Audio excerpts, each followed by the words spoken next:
The National Assembly's Committee on Delegated Legislation has recommended a rejection of the proposed amendments to the Petroleum Development Levy by the Ministry of Petroleum and Mining, seeking to increase levies on diesel. Here's Regina Manyara with the details.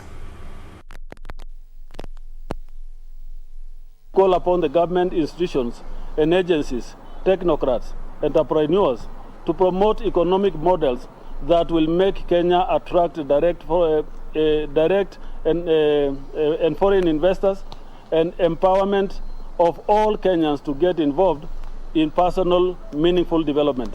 As public discourse rages on the current high fuel prices, the Ministry of Petroleum and Mining is staring at a rejection of its proposal to amend the Petroleum Development Levy Order of 2021 that sought to include diesel in the schedule.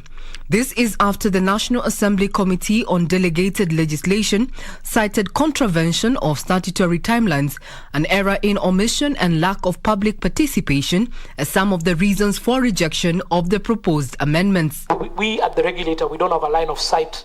As I said earlier, the mandate of collection of taxes is the Kenya Revenue Authority, and the repository is the National Treasury.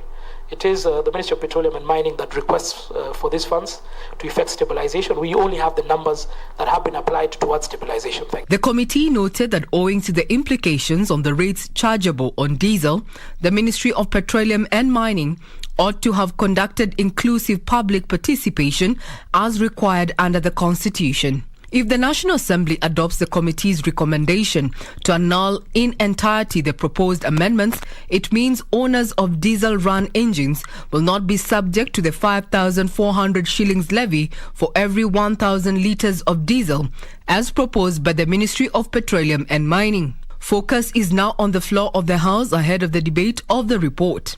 Regina Manyara reporting for Lunchtime News.